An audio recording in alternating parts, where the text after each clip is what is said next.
All right, so this is Doctor Strange in the Multiverse of Madness. I just got out of it, just got out of the theater, just got home. I'll say how I feel about it in a second.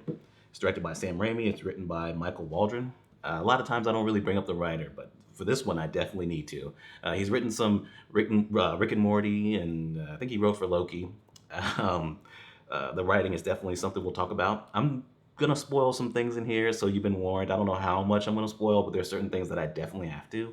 I don't know how you do a non-spoiler review of this movie. It is insane, and there's certain things that you gotta talk about. You have to. But anyway, Doctor Strange is played by Benedict Cumberbatch again.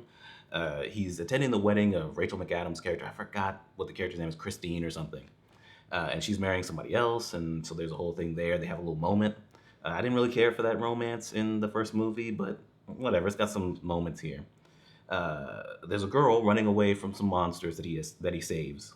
Uh, she's America Chavez. That's a character from the comics, and I don't know how to say her name. Chito Gomez. I don't know. I don't know how to say the name. I probably butchered it. Uh, but she's able to travel the multiverse. Not really at will. She has to uh, be afraid or something like that. It kind of happens on its own. And she just got done running with this other Doctor Strange, but he ends up getting killed, the other version of him. And so now she's in their reality, and she's still running away from the person that's trying to pursue her and take her powers away to use themselves. I'll talk about the villain. I will definitely spoil who it is. I'm just not going to do that at this point right now. Yeah, so it's mostly them running through the multiverse. You get little fan moments of certain different versions of certain characters and things like that. But it's mostly to get away from the villain or potentially stop the villain from trying to take her powers away. I liked certain moments, certain things in this movie, but I think it's written terribly. I think it's written badly. This is the reason why I don't really care for multiverses, because it's all over the place, it's crazy, and there's no basis for a lot of things in this. We'll talk about that in a second. Let's talk about the things I liked. I thought the movie was interesting, right? They're swinging for the fences kind of with this. I heard somebody say it before, and they were definitely right. This is a comic book movie more than any that I've probably ever seen. Usually you have to temper it a little bit to make it more accessible for, a mainstream audience, like a wide audience. But this movie, hell no. I mean, just one of these concepts could be an entire movie, but there's so many different things being added and things like that. It's crazy, but it's interesting, I will say. All the action scenes are really cool with all the different magic and things. America Chavez, I liked her character. I thought her actress did a really good job. I actually want to see her again. A character being able to go through all these different multiverses and things like that, that's kind of cool, right? We could follow her on an adventure, or maybe she's trying to fight somebody else in some other multiverse, or she goes to find her parents because that's the thing in this, and maybe that'll be a movie. I could find that interesting. I could get with that. And I really like Doctor Strange.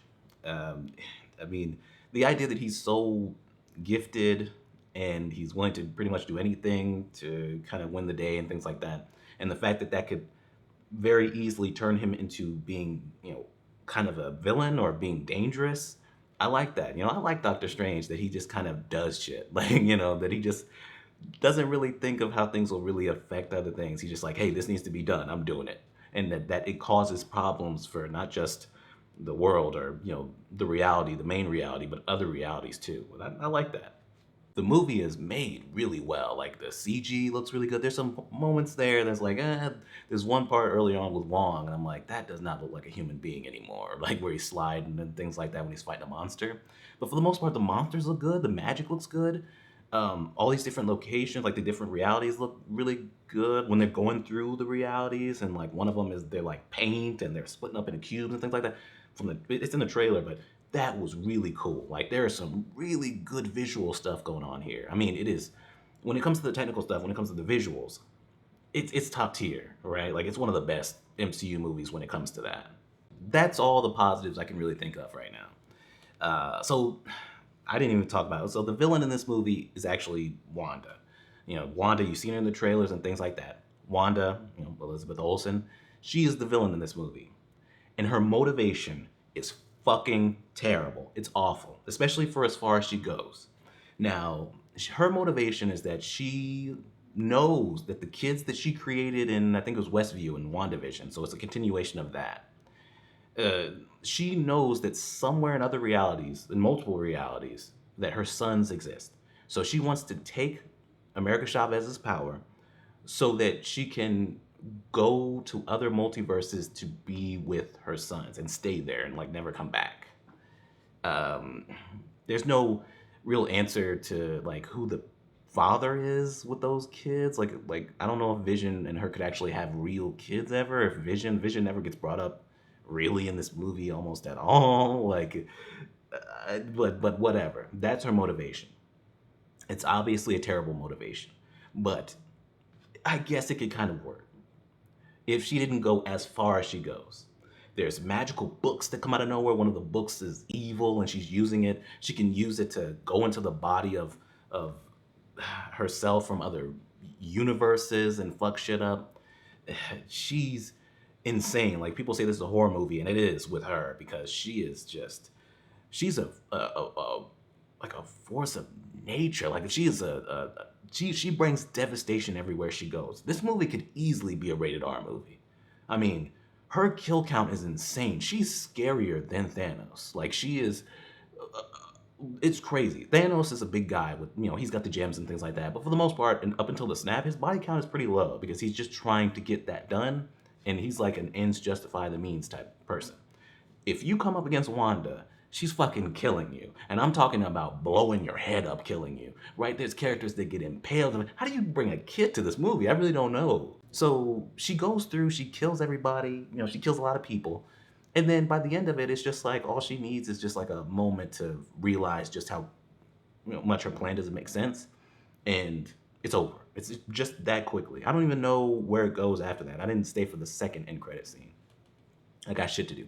But it's like, it's crazy. It's such a poor motivation, right? And like I said, these books come out of nowhere. The book of Vishnu, the book of the book of the damned, whatever the fuck it was, the book that she was using. And then the book gets destroyed. So then she has to destroyed really easily too, by the way. I don't know. But then she has to go to this temple where apparently she was always meant to go because there's a statue of her.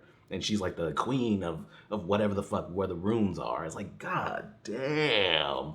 It's crazy. This movie is insane, man. Like the magic, they could do just about anything. There's a fight in this movie between two magic users. I won't spoil who it is and what's going on, but they fight using musical notes that were on top of the piano. Like the notes actually come off the page and they start shooting magical notes at each other. It's like, what the fuck? Like this has always been an issue for me in Doctor Strange. The Doctor Strange movies, really just Doctor Strange in the MCU.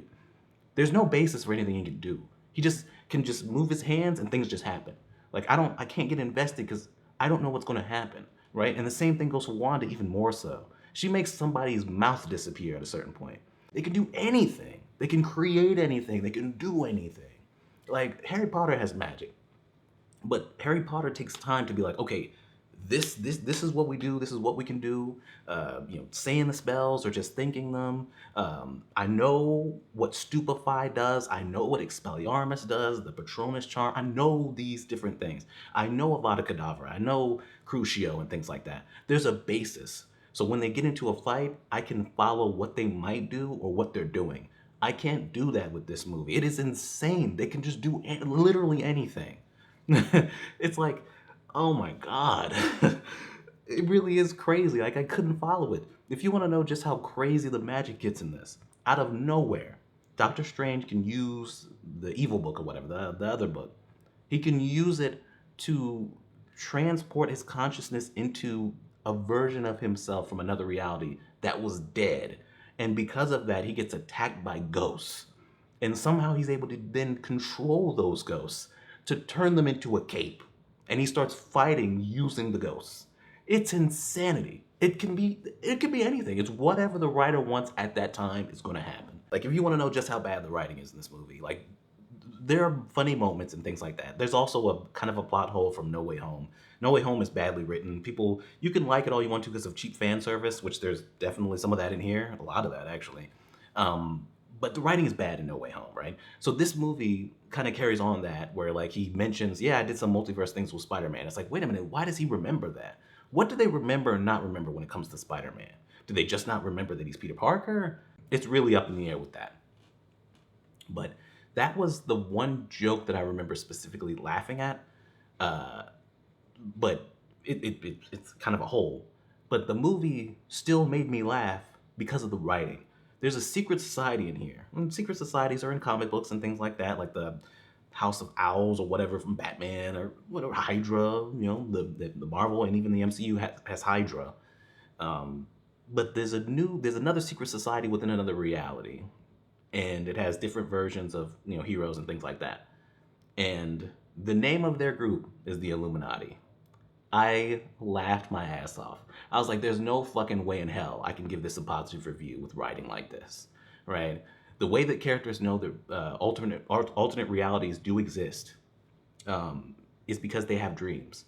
Because everybody's dream is just them experiencing an event happening to an alternate version of them. America Chavez doesn't have alternate versions of herself in other universes conveniently, so she doesn't run into herself. Um, so she literally never has dreams. Dreams themselves, every dream that you've had, if you were in the MCU, it's from another reality version of yourself. And I was like, why would you even include that in this? Why? It's completely unnecessary. This happens, then this happens, then this happens, then this happens, then this happens. And I guess I'm just supposed to sit there and just take it all. Like, I'm just supposed to accept it all. Like, fuck it. Like, yeah, they're the Illuminati, sure. Like, yeah, Wanda can do this now. She can do this now, and then this now. And then Doctor Strange can also do this. Well, why didn't he do this earlier? I didn't. Anyway, there's books that can do this thing, or maybe actually I don't know what this book does because they never actually explain it. Anyway, that's Doctor Strange in the Multiverse of Madness. It's got some good parts to it, right? I see what you're trying to do, but it doesn't work. It doesn't work. It just doesn't. So I'm gonna give this a rental, right? Which isn't a completely negative review, but it ain't positive either. Um, it's too long, and the writing is really atrocious. This isn't the worst of the MCU by any stretch. Like Eternals was worse, Captain Marvel, even Thor 2, some of the other ones, but this definitely has some of the worst writing, right? It's like they just let this writer just do whatever. Like he did coke and just decided to just write whatever. Like I can't imagine there's too many drafts to this shit. Because what got taken out? Why? Why did anything get taken out if it did? Anyway, that's Doctor Strange to into the multiverse of whatever the fuck, and we're done.